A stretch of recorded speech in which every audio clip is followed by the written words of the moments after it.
Magandang hapon po sa ating lahat. Let me start for an icebreaker. No? It's always a privilege to stand in the pulpit, to be honest. Hanggang ngayon kinakabahan ako pag nakatayo ako sa pulpit. Hindi dahil may stage fright ako, but rather because I will be delivering the Word of God and the very Word of God. And I hope and find that the Lord will be gracious enough to use me as a servant of His Word for today. So, again, magandang hapon po. Medyo mainit na yata sa labas. At sana okay naman po tayong lahat. Ang ating pong sermon ngayong hapon, sinabi ko na siya kanina, is isang sermon galing kay Dr. Ruben Bredenhoff. No, isa siyang professor ng Ministry and Mission sa Canadian Reformed Theological Seminary sa Hamilton, Ontario. At ito ay kanyang dineliver sa Free Reformed Church of Mount Nasura, siyempre sa Mount Nasura, Western Australia, noong 2018.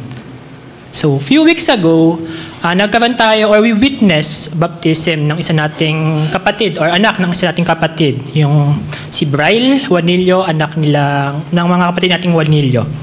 Maaring ilan sa atin ay naalala pa yung araw kung kailan sila binaptize. No, kung medyo baby pa kayo na naalala nyo, thank you. Ang talas ang pang-alala nyo. Kung baby pa kayo, naalala nyo no, nung nabaptize kayo.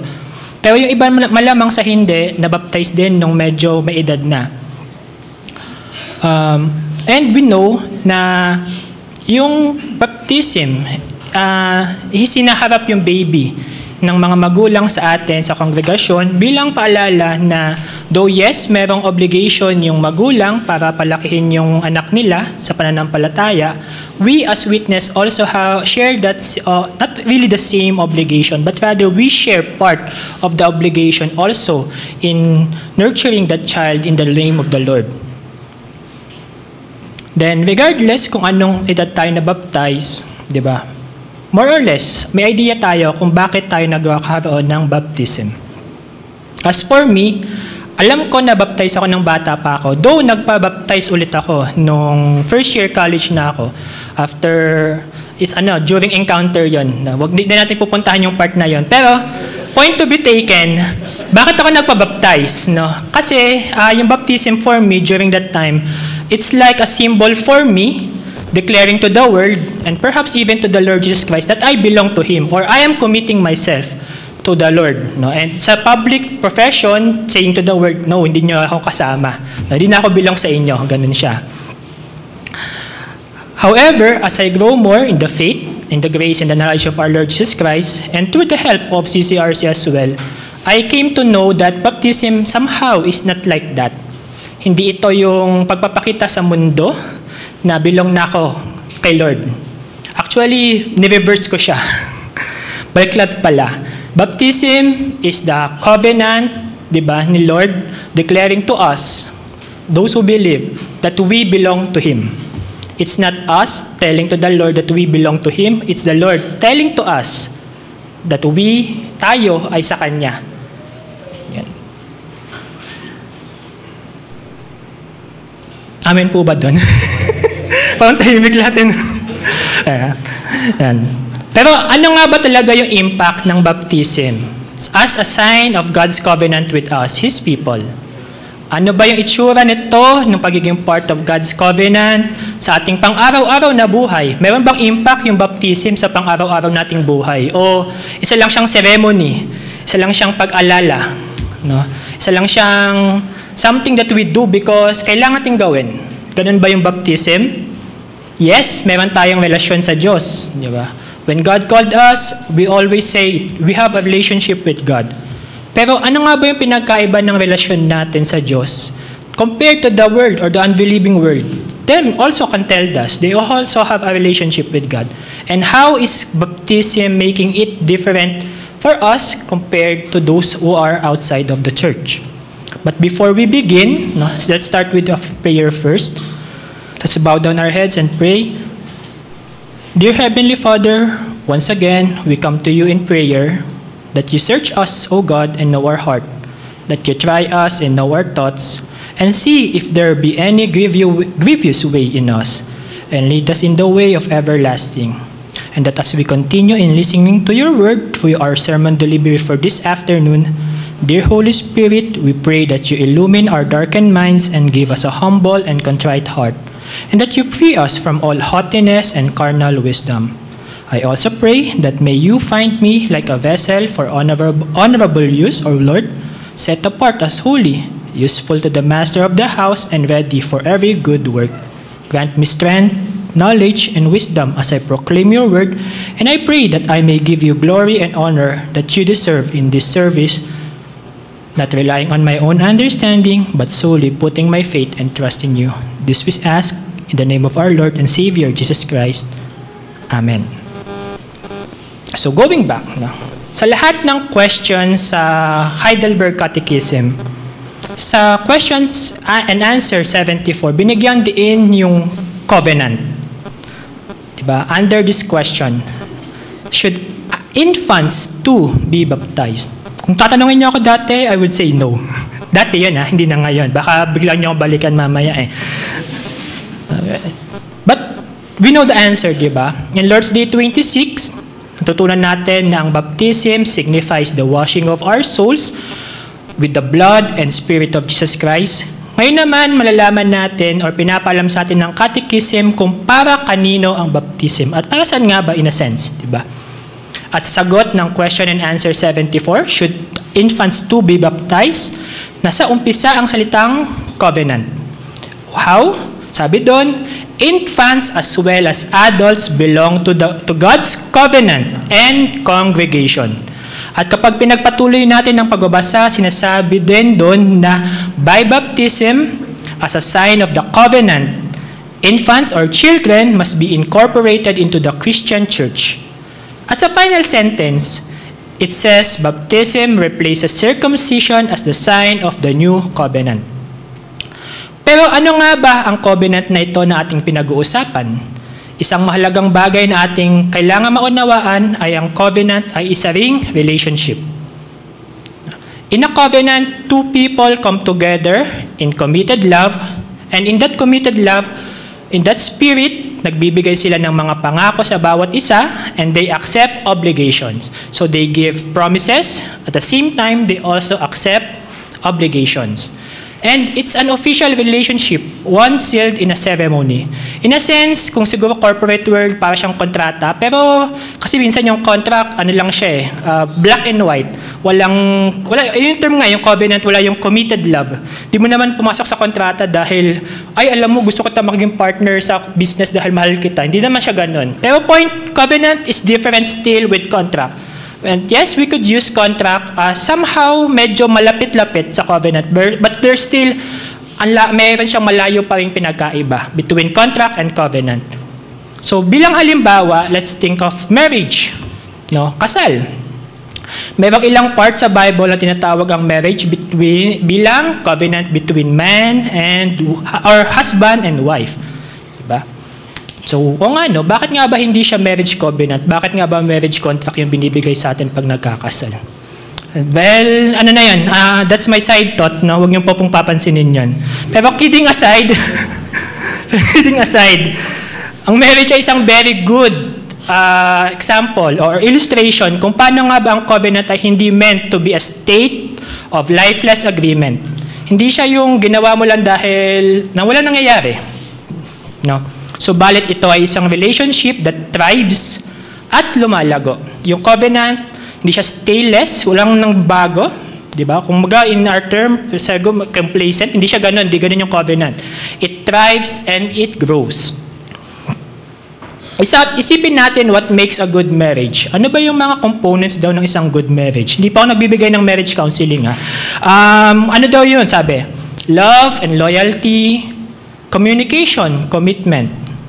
Again, hindi po nagbibigay ng marriage counseling at hindi po tungkol sa marriage counseling itong sermon na to. Pero, ang sinasabi natin ay same things that describe the covenant between God and us, it also shows yun sa marriage, di ba? Love and loyalty, communication and commitment. Kaya ating dapat i-consider ang sinasabi ng scripture at ng catechism patungkol sa covenant. So, in our Basically, you can see it also in the back of on your Vesper service liturgy. We have 4 points. Oh, medyo madami, no? Baka abutin tayo. Hindi. We will do our best, no? Para hindi pa tayo mabot or mag-overtime. So we have 4 points. First, covenant promise. Second, covenant obligation. Covenant curse, and covenant blessing. So, without further ado, let's go to the first point. Covenant promise. Kung ang covenant ay isang special word for our faith, meron mga ilang words related to it. And the first of the four, sinabi ko na, that we need to look with covenant is the covenant promise. A promise, very simply, is a commitment for the future. Tulad ng nangangako tayong mga magulang. Kasi may naman po mga magulang, di ba, nangangako tayo sa anak natin. Kapag gumawa sila ng mabuti, sige anak, bibilhan kita ng McDo next wag Lord's Day, baka maano ako. Next Saturday, ganun. Or next na pagsahod ni Papa or ni Mama, bibilhan kita ng McDo kapag ganito, mataas yung grades mo. No, kidding, ano lang po yan, joke lang po yan, side joke lang yan. So, that's also a promise, di ba? Ganun yung promise. It's something that we commit in the future. By promising something, we commit ourselves to acting in a certain way. So, when we do make a promise or when we state a promise, we are committing, yun yung term, committing to do something. Hindi man ngayon, in the future. And God in His covenant with us, di ba? Nagbibigay siya ng mga pangako. So yes, God commits Himself to us. He says, this is how I'll treat you. This is what I'm going to do for you. If you do this, ito yung mangyayari, di ba? May mahalagang aral kung paano tayo nagsisimula sa promise. So yes, may dahilan kung bakit po first point natin is promise. At hindi sa iba pa. Why? Kasi pinapakita nito na ang covenant is entirely God's undertaking.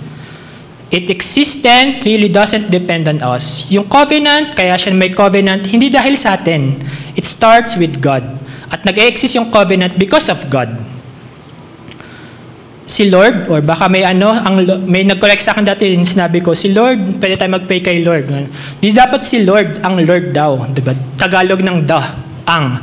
But either way, si Lord ang gumagawa at nagpapatupad nito. In this sense, it's quite different from the relationship that we have with one another. Why? Let's give friendship as an example. Or marriage na lang, di ba? For marriage to happen, or even friendship, or yun nga, balik tayo, marriage na lang, mas maganda to. Both parties need to agree bago magkaroon ng kasal. No? Yes, one side might take initiative sa mga kalalakihan, di ba? Anong ginagawa natin? Tinatapon ba natin sila sa swimming pool tapos saka tayo magpo-propose? Hindi, di ba? What we do usually, or our common practice bilang mga kalalakihan, what we do? Kumukuha tayo ng singsing. Maganda siguro kung galing sa bulsa, no? Kasi yung iba kinukuha sa cake. May nakagat ka, huwag ganun baka malunok pa nila yon. Pero ang common practice when we talk about proposing to our loved one, di ba? We will get the ring sa mga bulsa natin. Yuyuko yung mga kalalakihan bilang sign of respect. Bubuksan yung box. Papakita meron dong cheese ring. Hindi cheese ring. Meron dong sing-sing. Diba? And then we will ask the question. Ano yung question? Will you marry me? Diba? So yun yung first na initiative na ginagawa ng mga kalalakihan before the engagement happen. But hindi siya matatapos doon. The other party also needs to respond. Diba? At madalas ito yung mga binabibidyohan, no? Tapos sinabi, no. Huwag ganun, But again, for the engagement to happen, kailangan sabihin ng babae, yes. Kasi kapag hindi siya nag-yes, walang agreement. Hindi mangyayari yung marriage. Diba? So, ganun siya. Yun yung isang example ng covenant. And yes, the Lord God has relationship with us. And yes, it's even a mutual relationship. Two-sided relationship. However, the whole thing for that relationship to happen is His project. It doesn't originate from us. It originated from Him. And He is the one who orchestrated it. Hindi ito God take the first step and then wonder where it would go. Diba yung inopen niya yung grace niya sa lahat tapos sino na lang bahalang tumanggap kung may tatanggap. Diba? Ganun yung isang question dun Hindi siya ganon. He didn't put in His request na para bang merong signboard dyan looking for relationship or looking dun sa mga gusto maligtas. Walang ganon. Then, depende na lang yung sa mga makabasa, no? Kung parang Poso Negro, tatawagan na lang natin kung gusto natin. Di siya ganon. Di siya nagbuot ng signage. Di ganon ginawa ni Lord.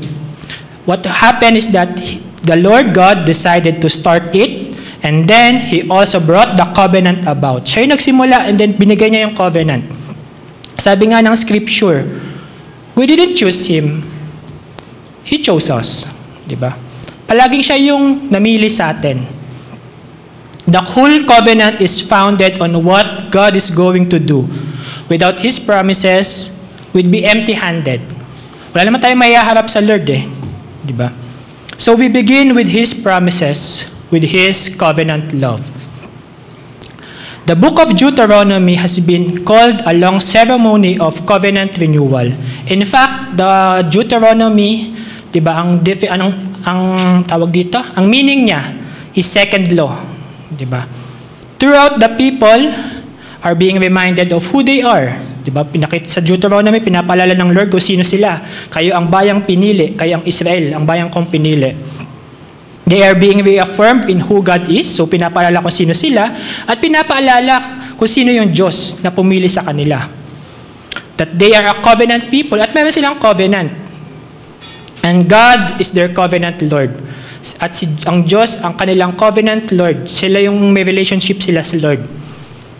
Pwede natin i-compare itong ceremony in Deuteronomy sa isang husband and wife na who've gone through a period of unfaithfulness. Kumbaga may mag-asawa, medyo masakat na kwento to.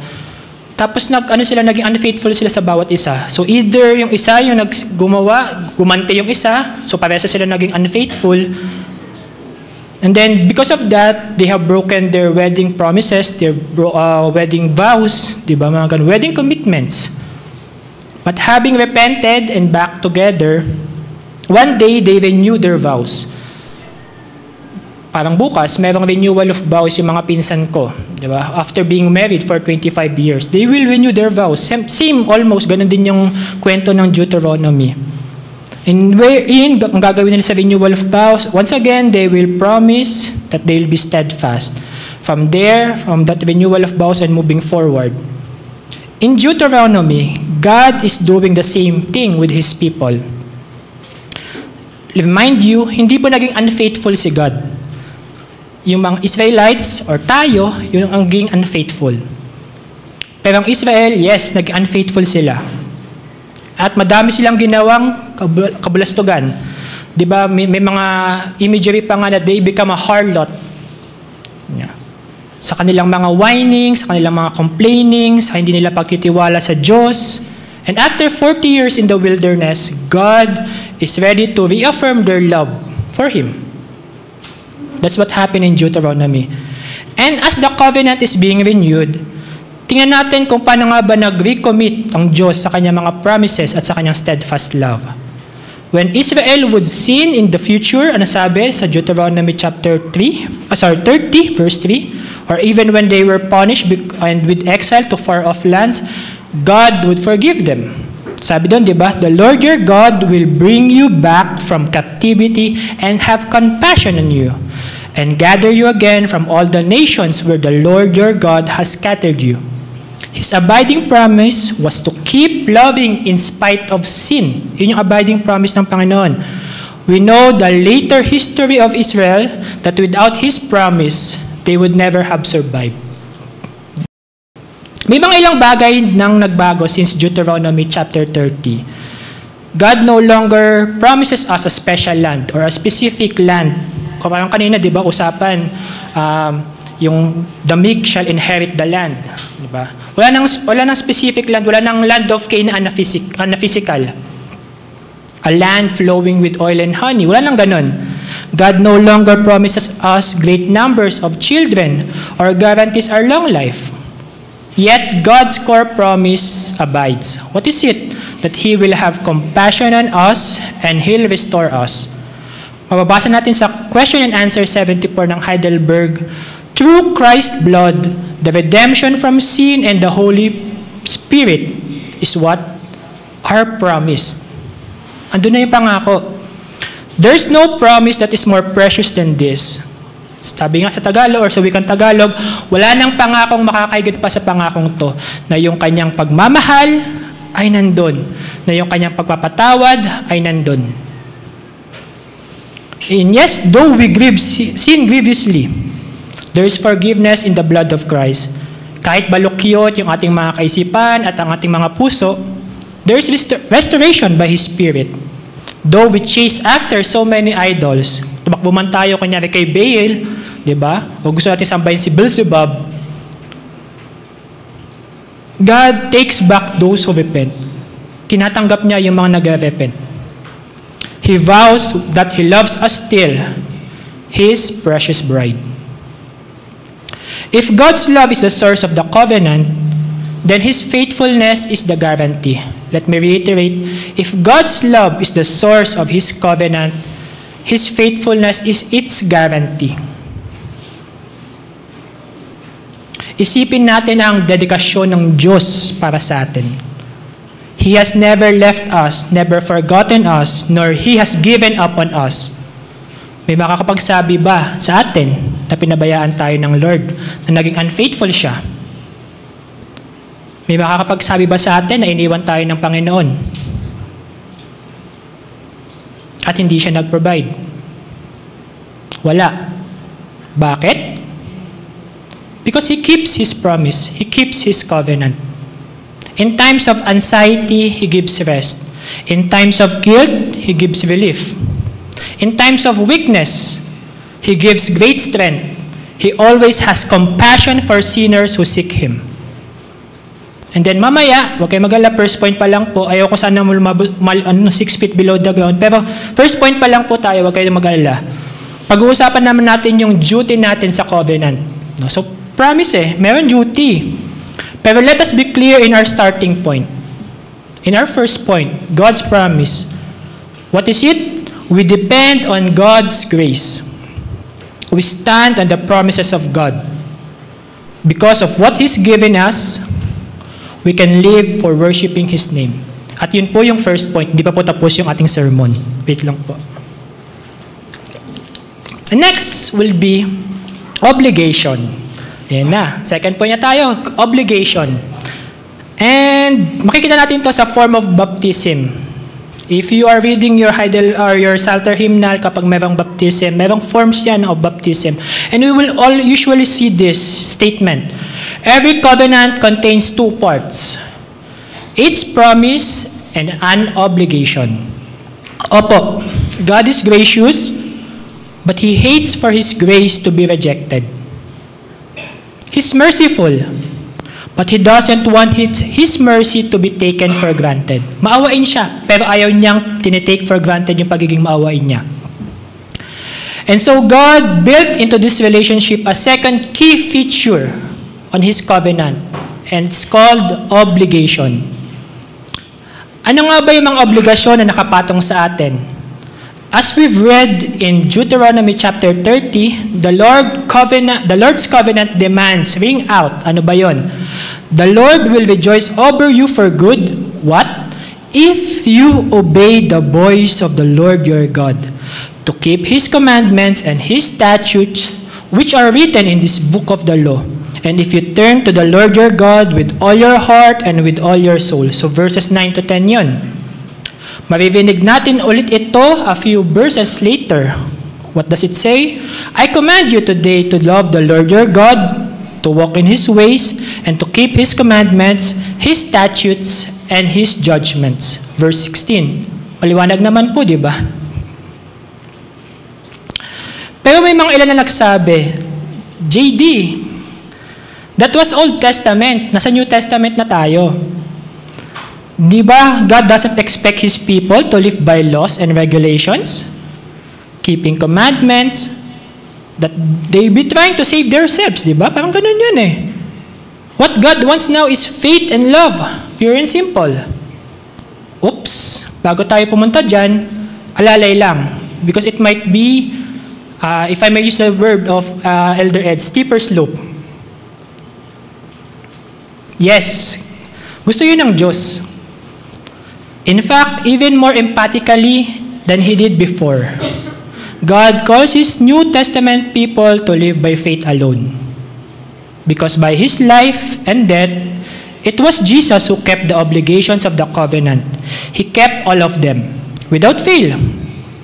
He did what we could not and obeyed God's laws perfectly. Now, Christ invites us to join ourselves to Him by believing, so that all His many merits may become our own. So it is by faith alone. But what does faith do? Ano ba ginagawa ng faith o ng pananampalataya? Faith does what it has always done. Ginagawa ng pananampalataya, kung ano ba yung ginawa na niya dati pa? What it did in the Old Testament, ginagawa pa rin niya hanggang ngayon. As Romans chapter 1 says, each of us must be busy with the, quote-unquote, obedience that comes from faith. That's verse 5, Romans 1, verse 5. If we say we love God and Christ, what does such love do? Ano bang ginagawa ng pagmamahal na yon kapag sinasabi nating mahal natin ng Diyos at mahal natin si Yesu Kristo? Sabi ni John sa kanyang letter, this is love for God. What is it? To obey His commandments. Beloved, our covenant obligation is to do the will of our loving Father in Christ. We hear the 10 words or the 10 commandments every Sunday or every Lord's Day, not only to be reminded of our sins, hindi lang para palalahanan tayo ng mga kasalanan natin, hindi lang para ipaalala sa atin how Christ fulfilled the law, but to be given our assignment for a new week. What is it? This is what God's people must do. This is how the disciples of Christ ought to walk. If that's our calling, then it's something to think about carefully. Hindi po ba? How can we better keep God's word? How can we fight against the devil's insidious temptations and resist the word's constant pressures? And how can we contend with our own stubbornness? More than that, we should ask, how can we more faithfully serve other people? How can we walk closer to the Lord? Because these are our obligations. And we should think about them in a serious way. Kailangan natin siyang pag-isipang mabuti. Nung nabaptize tayo, we were called to this kind of life. As the Catechism teaches, by baptism, our children are distinguished from the children of unbelievers. If you know the word sanctify, we know that one definition of sanctify is to be set apart as holy. Sabi distinguished. Distinguished paano? By that mark on the forehead, binuhusan ng tubig, that's the visible sign, but also distinguished by the manner of our lives, which is the invisible part. If you've been baptized, do you live as a child of God? Do you stand apart as one devoted to the Lord? And let me just remind all of us, this is not about repaying God's kindness. It's about bringing great honor to God by showing ourselves to the children of the Father. Good and gracious like He is, faithful and true like He is, holy and pure like He is. Mahirap ba? Yes, mahirap. It's a tall order. Madalas, mararamdaman natin yung pressure ng mga obligations na to, na parang sobrang bigat, parang sobrang demanding. Yet, what did God say? Sinabi niya, di ba sa Deuteronomy chapter 30, this commandment which I command to you today is not too mysterious for you, nor is it far off. It's doable. God goes on to say, the word is very near you, in your mouth and in your heart. What? That you may do it. Na para magawa niyo siya. God inscribed His law on our heart, then enables us to obey. Again, that's the core factor. Siya yung nagbibigay sa atin sa mga puso natin. Pero siya din yung nagbibigay sa atin ng kalakasan para gawin to. Beloved, pag-isipan nating mabuti ang biyaya ng Diyos. And what is that? that it is He who grants the ability to do what He demands. Siya ang nagbibigay sa atin ng kakayanan na gawin natin ang mga bagay na pinag-uutos niya. It's our great privilege to present to the Father a life of faith and service. Maraming tao, and perhaps kahit tayo, ayaw natin ng salitang obligation. Pero for those who belong to Christ, covenant obligation is not a burden. Rather, it's an honor. It's an honor because of who it's for. Honor siya dahil para kanina ba ito siya ginagawa? Kung para kanina, ginagawa natin to para sa Diyos. Come to think of the privilege na maging staff ng President ng Pilipinas. Wala si Jude ngayon eh. Diba? Or kahit maging Howie Boys man lang ng Pangulo ng Pilipinas, di ba? Sa mga militar, I do have a little bit of background with military. It's a great honor for us to be part of the convoy ng President of the Philippines. Or kahit nga minsan ng mayor or city councilor, it's a great honor to be part of that convoy. And more often than not, we want to be in a position or in a function that gives honor because we are dealing with someone who is honorable. Diba? Again, there's an honor in serving someone powerful. Gusto natin yun. An honor to be connected to greatness. And yes, if it is an honor to serve the President of the Philippines, the mayor, or someone na powerful person sa mundong ito, mga magulang ko't kapatid, how much more in serving the sovereign of the whole creation? So, for being in covenant with God, covenant obligation means we get to be active for Him. We get to worship Him. We get to be slaves of Christ, soldiers in the Lord's army, children of the Father who do His perfect will. If we appreciate even a little of how much God has given us, we'll keep our obligations with joy. Hindi siya burden. Kasi it's our joy. It's an honor to serve Him. So tapos na tayo sa obligation. Ito, kung ayaw natin ng word na obligation, malamang mas ayaw natin tong word na to. Curse. Or sumpa. Sometimes it's called the covenant sanction. A curse or sanction is very basically a penalty. You do this against him, this will be the return. This aspect of the covenant too is grounded in God's character. So hindi siya apart from God's character. Part pa rin to ng God, grounded pa rin to yung curse character ng Diyos. Covenant promise springs from His love. Diba? Yung covenant promise springs from the character of God, of love. And covenant curse rooted is in His justice. Yung covenant curse is rooted naman sa justice ng Panginoon o ng Diyos. Because God is a perfectly just God. He has the right to punish those who don't serve Him. If someone will scorn and break God's covenant, that person surely will experience God's anger. Alam to ng mga Israelites. A couple chapters before the one we read, di ba? Chapter 30 yung binasa natin eh.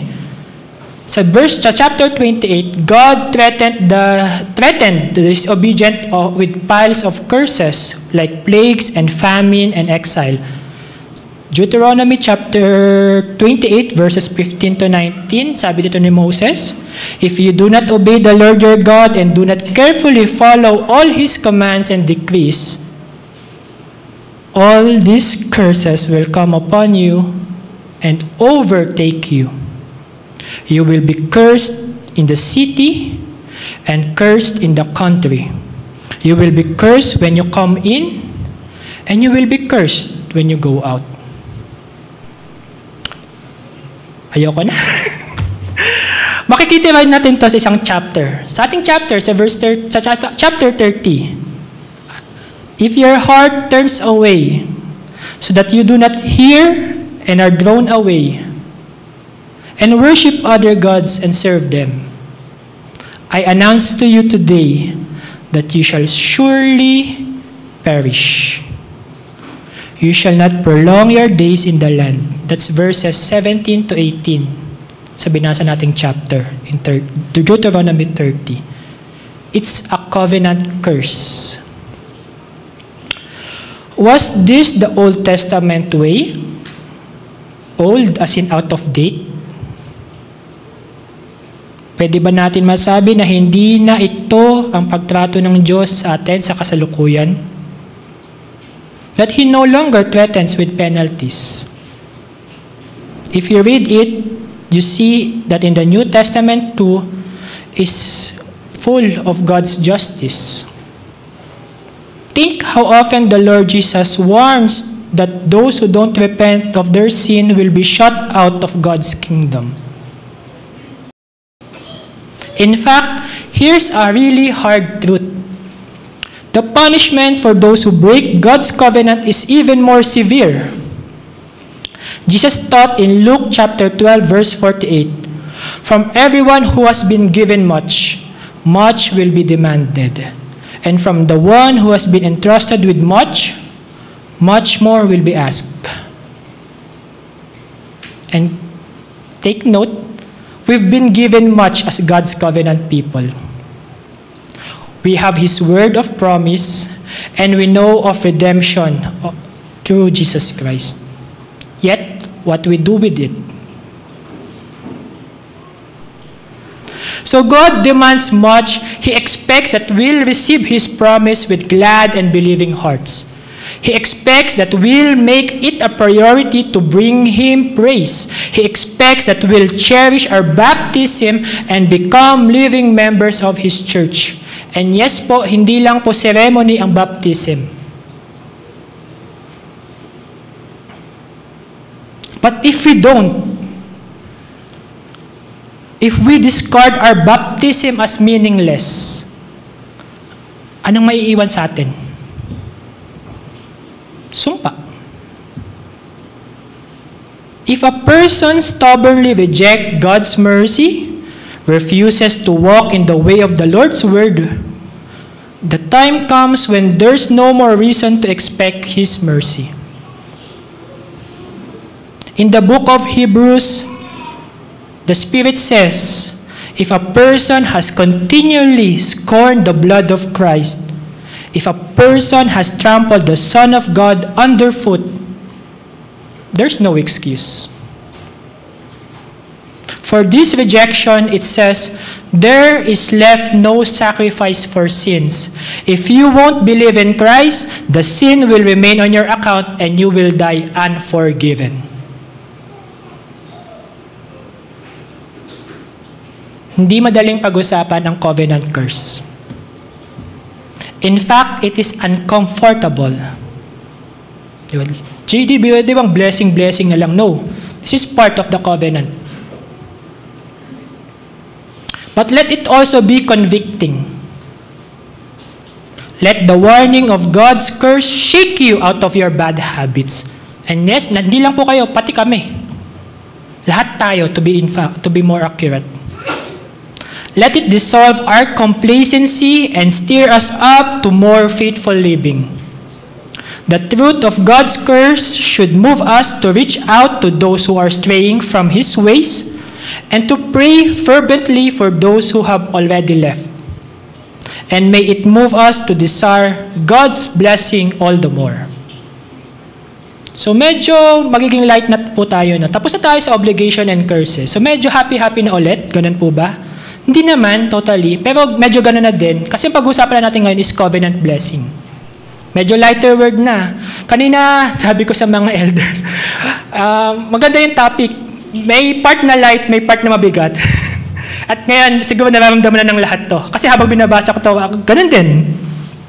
And for our last point for today, God's covenant blessing. Speaking in Deuteronomy chapter 28, God listed dozens of curses for disobedience. Naglista siya ng mga curses for disobedience. But He also announced blessings for the faithful. Hindi naman puro curse lang yon sa Deuteronomy chapter 28. May mga blessings dun. We find echoes of those blessings in our reading. Narinig din natin yung mga blessing na yon sa Deuteronomy chapter 30. Like in verse 5, He will prosper you and multiply you more than your fathers. God will show His favor to Israel when they live according to His ways. Something else proven in every century of their history. When Israel rejected God, they were oppressed by the enemies and famine. And when they served God, the land was prosperous and at peace. Sabi nga nila minsan, ang Israel ay good example ng bad example at good example din ng good example. At the risk of repeating myself, this Old Testament principle remains today. So hindi lang yung God's covenant obligation or covenant curse ang applicable for Old Testament. It also applicable for God's blessing. At hindi siya pang Old Testament, pati sa New Testament, ganun din. God blesses our obedience for Christ's sake. When we devote ourselves to doing God's will, we can count on this reward. God tells us that life is always better than when we walk with Him. Does this mean that if we're faithful, we'll never get sick? Di ba tayo magkakasakit dahil faithful naman tayo? Does it mean that we'll always receive the desires of our heart? Lahat na lang ng gusto natin, makukuha natin. Faithful naman tayo eh. Alam natin sa mga sarili natin na hindi ganun yun. But those Old Testament promises haven't expired. They've been replaced by things far greater in Jesus Christ. Because those who walk with God will always be able to say, "The Lord is faithful. God has blessed me. His love is greater than everything else that I have or that I need." Diba? Sabi nga sa New Testament din, we have a peace which surpasses everything. For when we know Christ, we have the blessing of His peace, His strength, His Spirit. When we nurture our relationship with God, we can expect not just blessing in this life, but peace and freedom forever, and the knowledge that nothing can separate us from His love.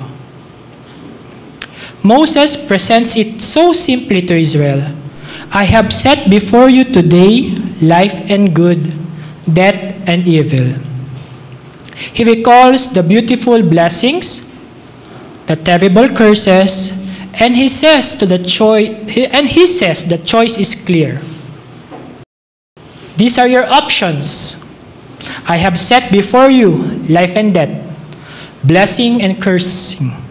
Therefore, choose life, that both you and your descendants may live, that you may love the Lord your God, that you may obey His voice, and that you may cling to Him.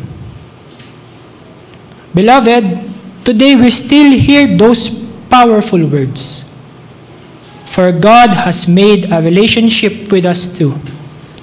In our baptism, in Christ's name, He has said, "You are my people, and I am your God. You are my children, and I am your Father." The blessings He holds out are too many to number, while His faithfulness is beyond question. But what about ours? Will we walk with the Lord? Will we live with life with Him in a committed love? What will we do to strengthen our relationship with God and to deepen our bond with Christ? Cling to Him. Cling to our Lord, for He is your life, my life, and our life. Pray with me. Our Lord and our God, we thank You for Your word delivered to us. Thank You for reminding us about Your covenant with us, its promises, its obligations, its curses, and its blessings. While it may not be easy for us to consume it fully, help us to trust in you. Truly, your words are sharper than two-edged sword, piercing the division of soul and spirit, of joints and of marrow, and discerning the thoughts and intentions of the heart. Grant us, O Lord, the strength that we need to fulfill our obligations, not solely because of our fear, nor also just because of your promises and blessings, but because of your steadfast love and faithfulness to us. We thank you for your Son, our Lord Jesus Christ, who has kept all the obligations of the covenant, and we thank you for causing us to believe and putting our faith in him, so that his merits may be our own. Solely, it is because of him that we can stand before you, and that we can obey and worship you. Give us a humble and contrite heart. Continuously remind us that whatever we do, in word or in deed, that we do it in the name of the Lord Jesus, to give thanks to God the Father through him. This we pray and ask in the name of our Lord and Savior Jesus Christ. Amen.